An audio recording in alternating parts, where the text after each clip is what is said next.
जो काम हमारी बहन के साथ हमारा बहनोई करता है, वो काम क्या एक भाई नहीं कर सकता है? बच्चे पैदा वहां होंगे, क्या बच्चे पैदा इस घर में नहीं हो सकते? बल्कि हमें अपनी बहन और अपनी बेटी के मिजाज से हम ज्यादा वाकिफ हैं। हम जितना अच्छी तरीके से उसके साथ रह लेंगे, दूसरा नहीं रह। राजस्थान में भी सरकार जा रही है, छत्तीसगढ़ में भी जा रही है, तेलंगाना में जा रही है। सॉरी, उल्टा बोल दिया। रे गंवारों के मुखिया, आज एक भविष्यवाणी करने की हिम्मत कर रहा हूं। मेरी ये भविष्यवाणी है, ये मेरी नहीं है, इस पवित्र धरती की ताकत है कि मेरे मन में ये विचार आया है और इसलिए बोलने की हिम्मत कर रहा हूं। पूरे राजस्थान के लोग लिख करके रखे, इस बार तो नहीं, अब राजस्थान में कभी भी अशोक गहलोत की सरकार नहीं बनेगी।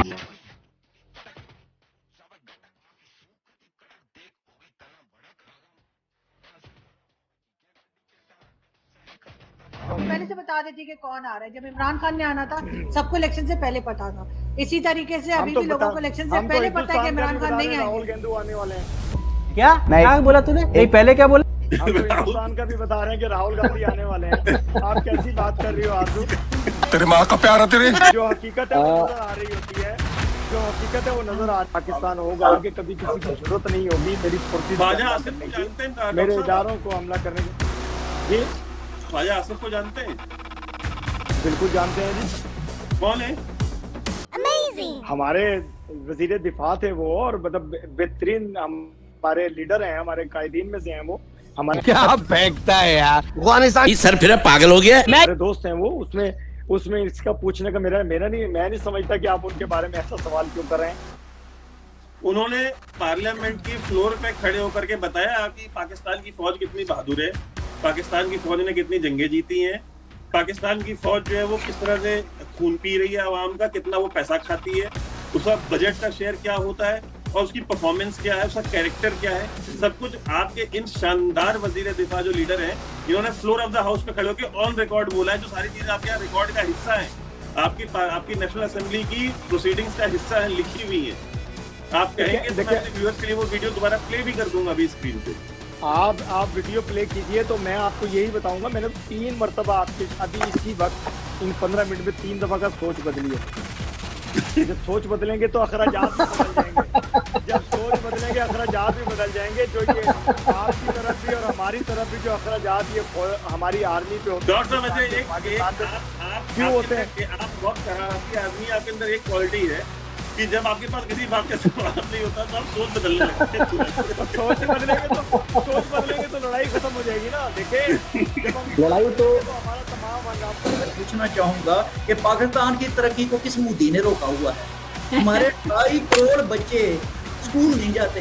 पाकिस्तानी 2.5 करोड़ बच्चे, 2.5 करोड़ बच्चे जो है वो स्कूल नहीं जाते पाकिस्तान को। उसको क्या इंडिया ने रोका हुआ है? तो बात ये है, हिंदुओं ने रोका हुआ है। तो बात ये है कि हम खुद नहीं बदलना चाहते, हम खुद तरक्की करना ही नहीं चाहते। हमारी कोई जो है, हमें सिर्फ और सिर्फ इस्लाम चाहिए। और जब तक हम मुसलमानों को सिर्फ और सिर्फ इस्लाम चाहिएगा, अव्वल भी इस्लाम, आखिर भी इस्लाम, ऊपर भी इस्लाम, नीचे भी इस्लाम, दाएं भी इस्लाम, बाएं भी इस्लाम, तो फिर यही होगा जो हो रहा है। आपको अरबन साहब ये पूछना चाहिए, मुसलमानों, आपको तरक्की की को अर्ज है आपके अंदर? बहुत सारे लोग ये कहेंगे अरशद साहब कि आप मायूसियत फैला रहे हैं, आप इस्लाम की बात कर रहे हैं।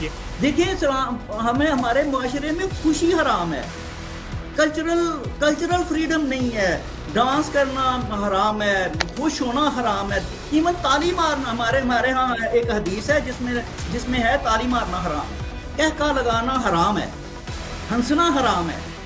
आपको क्या कहें, ये सब चीज़ें हमारे अंदर बैठी हुई हैं।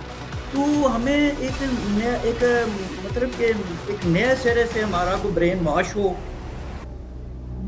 और वो कैसे हो, कौन करेगा? हमें इंसान कौन बन? सबसे पहले मुसलमानों को ये चाहिए, इंडियन मुसलमान को भी और पाकिस्तानी में, कि वो अपने आप को सबसे पहले कि भी मैं इंसान हूँ, मुसलमान मैं बाद में हूँ। जब हम इंसान ही नहीं बनेंगे, तरक्की कैसे करेंगे? से ही उनकी जो स्थिति थी वो बेहतर नहीं थी, क्योंकि अगर हम उससे स्टार्ट करें कि वो फाइनेंशियली कितना स्ट्रेंथन थे, तो वो शुरुआत ही अच्छी नहीं थी, क्योंकि जो चुनिंदा लोग कहीं से अरब से या सेंट्रल एशिया से कहीं से आए, वो रूलिंग क्लास रही या जिन्होंने इस पूरे हिंदुस्तान पे रूल किया, वो एक क्लास हो गई। फिर भारत पाकिस्तान का विभाजन हुआ, उसमें से भी एलीट निकल कर पाकिस्तान चली गई, और जो एक रिलीजियस हमारी ऑर्गेनाइजेशंस रही हैं चंद, जिन्होंने इस पूरी कम्युनिटी को डोमिनेट किया, और उन्हीं की बात को हम हर चीज़ में पहले अप्लाई करते हैं, फिर हम सोचते हैं कि क्या हम सही कर रहे हैं, क्या हम गलत कर रहे हैं, फिर कहीं ना कहीं हम अपने आप को आगे बढ़ने से खुद ही रोक लेते हैं, क्योंकि इस्लामिज्म में बेहतर नहीं है, तो हमें लिहाजा इस चीज़ से हमें इस चीज़ में नहीं इन्वॉल्व होना है। चाहे बिजनेस की बात करें, खुद को फाइनेंशियली सिक्योर करने की बात हो, जैसे कि इंश्योरेंस की बात कही जाती है कि इंश्योरेंस ना कराइए, और जबकि जो लोग इंश्योरेंस ना कराने का फतवा देते हैं वो खुद लोन भी लेते हैं और इंश्योरेंस भी लेते हैं, खुद को पूरी तरह से इंश्योर्ड रखते हैं। लेकिन एक तरह से रिलीजन को पॉलिटिक्स की तरह इस्तेमाल किया गया इस पूरे कॉन्टिनेंट में, और पूरी इस कम्युनिटी को कंट्रोल करने के लिए जो हमारे रिलीजियस क्लास थी, जो कि स्कॉलर्स या ऑर्गेनाइजेशंस थे, उन्होंने पूरे इस कम्युनिटी को कहीं ना कहीं पूरी कोशिश की है कि वो बैकवर्ड रहें, और ख़ास तौर से जो ख़वातीन को नहीं जोड़ा गया मेन स्ट्रीम से उनकी एजुकेशन की, एक तो ओवरऑल ही हमारी पूरी कम्युनिटी की एजुकेशन का जो पूरा जो भी परसेंटेज है वो पूरी लो है।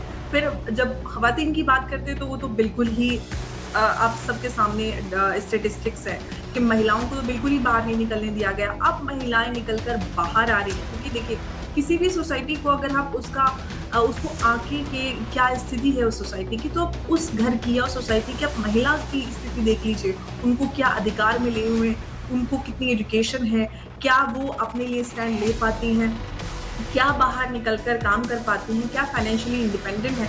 तो बहुत सारे ऐसे रीजंस रहे हैं जिसकी वजह से भारत, और अगर हम पूरे इंडियन कॉन्टिनेंट की बात करें, उसमें मुसलमान पिछड़े हुए हैं।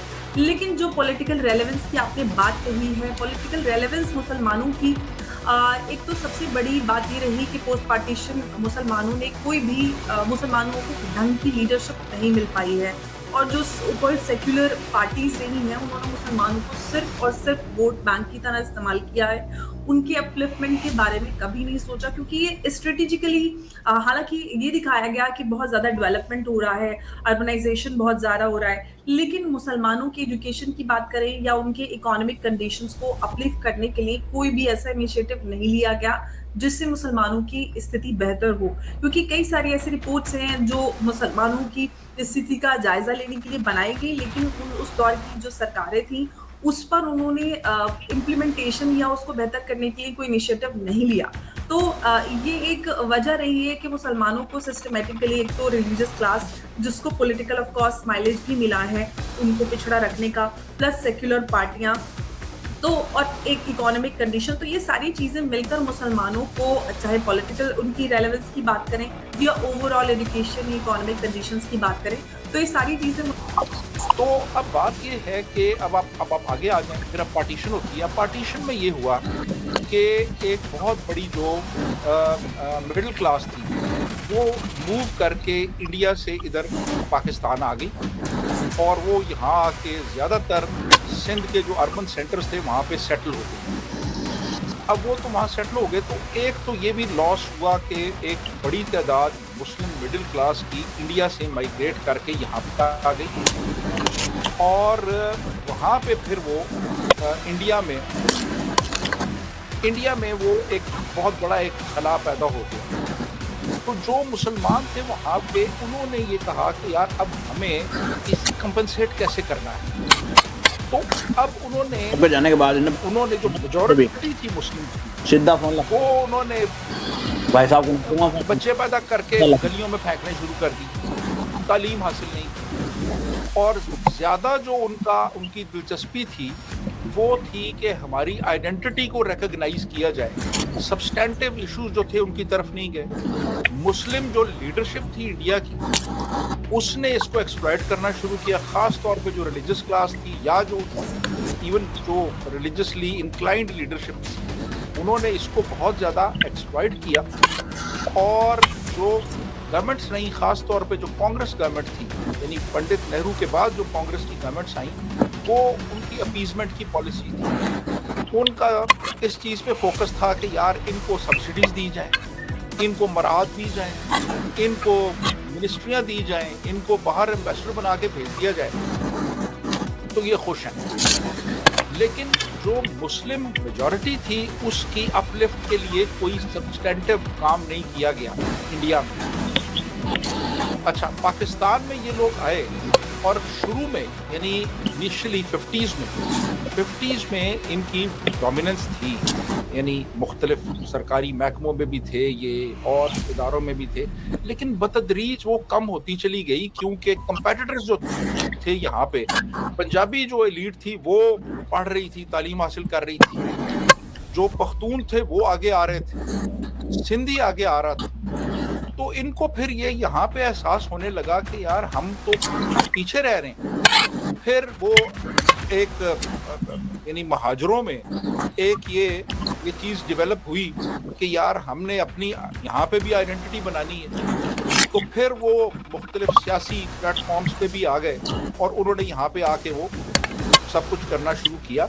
लेकिन स्टिल आप देखिए कि अभी भी जो इंडिया का मुसलमान है वो आप देख लें कि मेरा ख्याल है 15% है इस वक्त इंडिया में मुसलमान जो हैं, लेकिन और उसके मुकाबले में सिख और जैन और ये कम है, क्रिश्चियंस ये कम है, लेकिन आप देखेंगे कि इन कम्युनिटीज़ में आप देखें कि वो बहुत आगे हैं मुसलमानों से ओवरऑल। आप देखें इंडिया में, और यहाँ पे भी आप ये देखिए कि यहाँ पे जैसे अरशद साहब ने कहा कि वो सारी चीज़ें यहाँ पे अप्लाई होती हैं कि यहाँ पे उन्होंने स्टेट ही आइडियोलॉजिकल बना दी। इंडियन मुस्लिम तो एक सेकुलर स्टेट में रह रहे हैं, और जो डेवलपमेंट होती है, जो साइंटिफिक आपकी ग्रोथ होती है, वो एक सेकुलरिज्म का प्रोडक्ट है, वो एक डेमोक्रेसी का प्रोडक्ट है। आइडियोलॉजिकल स्टेट में तो ये चीज़ें पीछे चली जाती हैं। अब एक ऐसा मुल्क जहाँ पे फिजिक्स और केमिस्ट्री में भी आप इस्लामियात पढ़ा रहे हैं, उसने क्या डेवलप करना है? आइडियोलॉजिकल स्टेट ने तो बेड़ा गर्क कर दिया बिल्कुल, यानी एक साइंटिफिक डेवलपमेंट का, टेक्नोलॉजिकल डेवलपमेंट का। हमारे यहाँ उस्ताद जो है वो फिजिक्स पे पहले एक लेक्चर देता है और बाद में वो कहता है जी कि ये बस किताबों में लिखी हुई बातें हैं, ये कायनात जो है ना ये खुदा ने बनाई है, तो आप जो है ना ये जो किताब में लिखा है ना इसकी तरफ ना जाएं आप। तो अब मेरे कहने का मतलब ये है कि मुसलमानों की जो पसमानदगी है वो अभी भी मौजूद है, भारत में भी, पाकिस्तान में भी। भारत में उसकी कुछ और वजूहात है, वहाँ पे वो अपनी आइडेंटिटी के चक्कर में है, वो सब्सटेंटिव इश्यूज पे फोकस नहीं कर रहे। पाकिस्तान में वो आइडियोलॉजिकल स्टेट है कि यहाँ पे इसहाक डार ने अगर फॉरेन एक्सचेंज रिजर्व्स बढ़ाने हैं तो वो वहाँ पे भी मुकद्दस यानी आयात का सहारा ले रहे हैं। और अगर कोई नई फिल्में बन रही हैं, 5-6 नई रिलीज हो रही हैं, तो मरीम औरंगजेब वहाँ पे भी अल्लाह ताला के फजलो करम का जिक्र कर रही हैं जी कि जो 6 फिल्में हमारे यहाँ इस साल रिलीज हुई हैं ये अल्लाह ताला के फजलो करम से हो। तो जहाँ पे हर चीज़ का ताल्लुक मजहब से आप जोड़ेंगे और हर चीज जो है वो खुदा के कंट्रोल में है और हर चीज खुदा ने करनी है, तो फिर आपने क्या करना है? बड़ी बुरी रात ना फिर आप तो बैठे हैं, बैठने हैं सिर्फ और बैठ के हाथ फैला के दुआ करनी है। रोज दुआ